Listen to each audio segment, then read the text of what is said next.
Anniversary questions. Year 3. Hooray! Yay, we made it. You want to answer the odd or the even?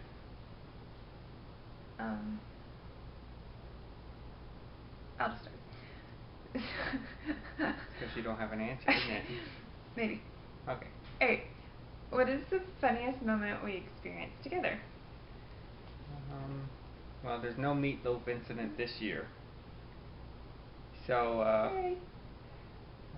I would have to go with our marshmallow fights over Christmas with our makeshift blowguns and, well, marshmallow snowballs and whatnot. It's pretty funny. I like that one. I don't have a particular moment. I still contend that you're like the funniest person. Yeah, I still think you're absolutely hilarious, and I'm the only one that gets to see that. It's kind of a privilege. But yeah, you're just funny. Every day funny. Question 2. Well, I guess, yeah, question 2 since we cut out 1. Yeah. Anyway, next question. Do you have a favorite memory or moment of our 3rd year of marriage? I like this past Christmas the most. It was weird not being with family, but it also presented us an opportunity for us to determine how we wanted to celebrate, what we wanted to celebrate. And I really liked the way that we ended up doing it. We did little service projects, and then we did, goofy, silly things like the snowball or marshmallow / snowball fight, and the fun or funky dinner, and all the gingerbread house, and just all those moments, those simple moments that just made Christmas perhaps one of the most meaningful to me. And I would really love to keep that going. I thought that was a beautiful way to celebrate Christmas. I think for me, believe it or not, I actually enjoyed watching you get excited over the snow. Film you shoveling our driveway. Yeah. No, it's actually kind of refreshing, when you come home from working in the transportation industry where snow is a bad thing, and all the stress that goes along with that. You come home and, it's like, snow ice cream. Exactly. Yeah. I like it. As long as I'm driving it, I like it. What is something we did that you would like us to continue?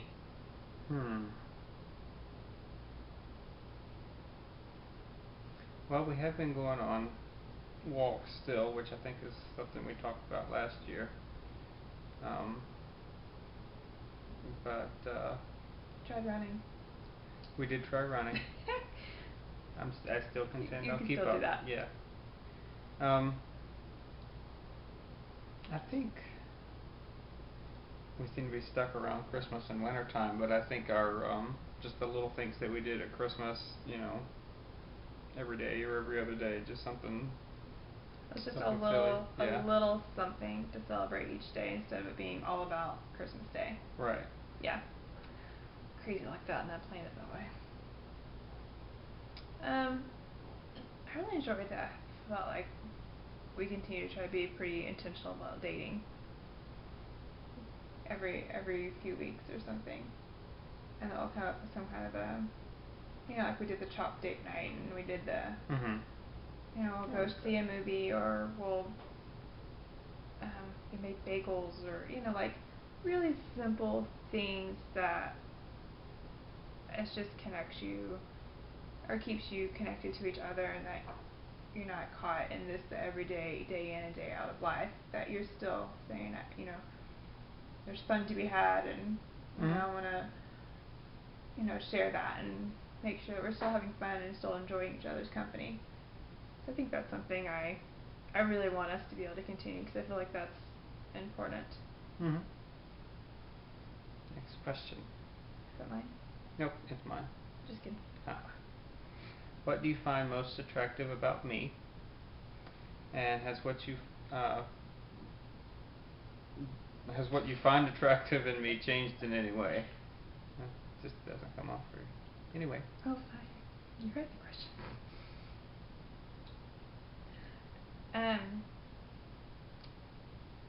I think one thing is that you're steady. You know, like you seem to have this consciousness of how you react is going to have consequences, you know, positive or negative consequences. And so I think that, you know, you really that's the kind of role in leadership you have, is knowing that what kind of presence you're going to have in our home or in our family. So I find that very attractive. I find that something that I really, really admire, something I want to work on having myself. And that's just been something that has been very encouraging and very, just, I don't know. It's just been incredible to have, you know, someone that's steady in my life. And I just kind of appreciate that. And I think you've always been that way. I don't know if you've grown more aware of how you respond or not. I think you've always just kind of had that consciousness, that awareness of what kind of presence you have on people or on an environment. It's a good quality. Well, as much as you poke fun at me about my answer to this one, I still find, wait for it, your boldness very attractive. Craziness. And that hasn't changed. I think last year I said the same thing, but I think especially with us having moved away from everybody that we know, just to pick up and start over again and say, well, okay, it'll be all right. We'll just start over. And, yeah. You know, I think that's that exemplifies that. A lot of people wouldn't do it. I'm a control freak, but I also like change. Mm-hmm. Yeah, gotta keep it exciting, even in the midst of being hyper-organized and everything else. I think embracing the boldness at this point. Anyway, in what ways have I helped you turn you into someone more desirable?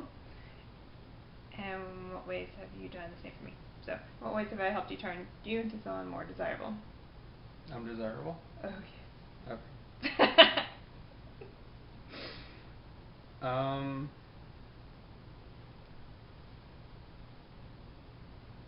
Had no effect on you?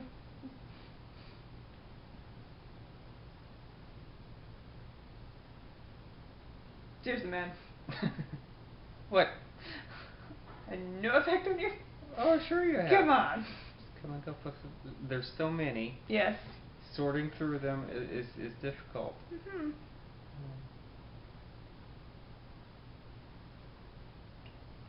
Well, I'm going to let you start on this one. I have my answer. Mm-hmm. Yeah, sure. Ditto. What? Turn you into, okay. What ways have I helped you turn you into someone more desirable? Helped turn you into someone more desirable. Mm-hmm. I think you're slowly coming over to the Type A side. No. And just a wee bit. No. I think you're getting a little more on the organized, you know. Have you seen my desk at work? No, it's in the garage. Yeah. That's true. Yeah. Mm-hmm. Okay, fine. You have changed me in no way. You can work on that. Fine. I still think you're getting a little more on the. You're more on the Type A. And you probably want to learn that too. Moved up to Type Y. Yeah, you're moving up the alphabet. What ways have you turned me into someone more desirable? I think, especially recently, most definitely recently, it's just you're being optimistic and just Mr. Positivity, which just grates on my nerves, especially in the moment I don't want to be. I want to prepare myself for the worst. You know, Mr. Let's think the best, and oh man, that drives me crazy. But I also see the benefit of having hope and allowing that hope to give you joy, because it releases you from the burden of constantly preparing you for what if, and something could happen, and all of that concern. Still working on that. Made the impression. Just gotta do the work. Do you have an answer? Well,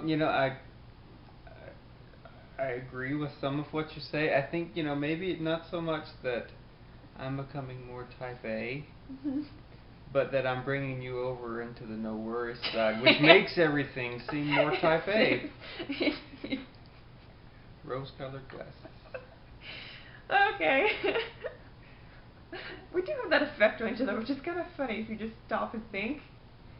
Like when we were dating or first married or something, and then to where we are now, and that we've both kind of shifted just a little bit, but we're still very much so in our own personality types. But we've shifted, and we kind of are able to blend a little bit more, which I think is kind of neat to see.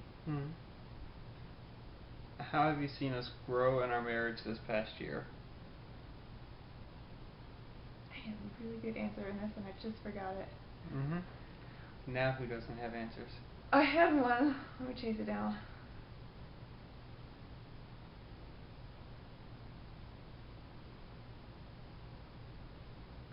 You should go first. Okay. I feel like I'm going to steal yours because I can't fully remember each of them. Well, I think, this goes back to, I think I've seen us grow more this year just because of some of the circumstances. I mean, I think we talked at the end of last year about how, who knows what this coming year will bring, and, sure enough, like we were already kind of planning, we did move, and we moved a long way away from, pretty much everybody we know. We started from square one, and I think that's been the catalyst for us being able to grow and continue to figure out how to work together. And I agree. I feel like we're coming closer into having a more unified vision for our life and our home and our family, which I think is a really hard thing to mesh those things. That like each vision you have, like each person's vision for life. When you marry, it's like you both have all these goals and things, but then to make those one vision, one goal. And I feel like being in a place in which we have to rely on ourselves allows us to do that. I didn't really steal your answer, I just built upon it. Yeah, not the same. What have you learned about love or marriage this past year?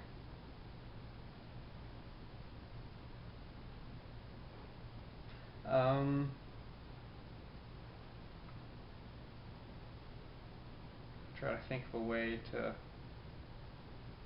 put it.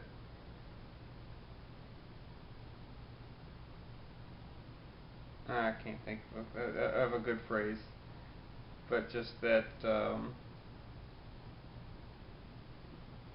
of how it requires constant working. Constantly have to work on it and work towards each other.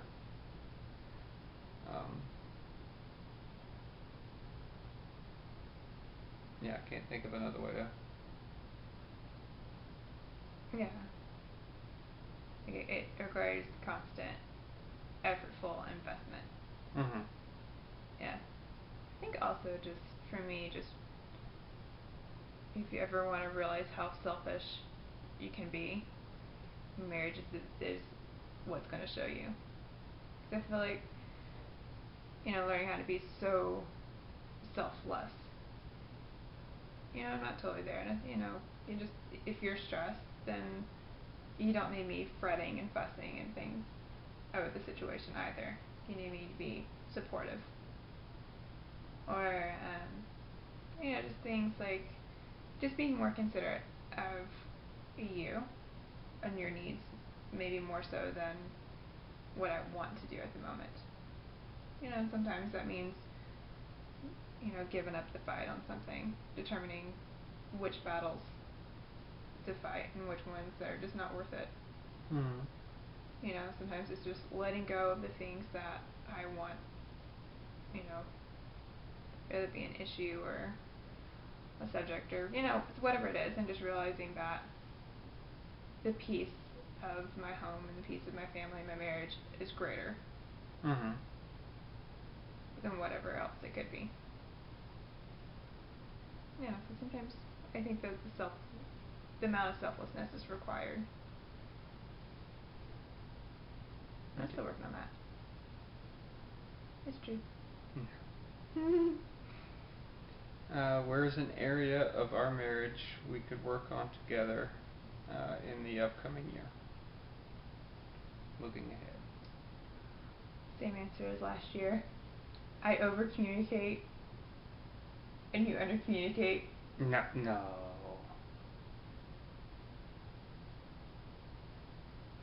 Yeah, I talk. I just have that way of working through something, grappling with something, just talking, and that's not always the wisest thing to do. And sometimes you grapple and work through things by not talking, and That's exactly what I do. And I need that talking, I need that communication, and to work something out. I agree with that. Yeah, and we have different approaches to things, but that's one of those things that you just continue to work on, and you continue to strive towards having the same. I think it helps just to, you know, at least have an understanding of how the other person works. Yes. You know, and that. I've learned that. I've definitely learned that. Well, you have too, because just don't let me run my mouth for the longest time. I rather enjoy sitting quietly. I know. I'm a chatty Cathy, you just don't know it. Number 10? 9? Last one. What is something you look forward to in our relationship during this coming year? You know, I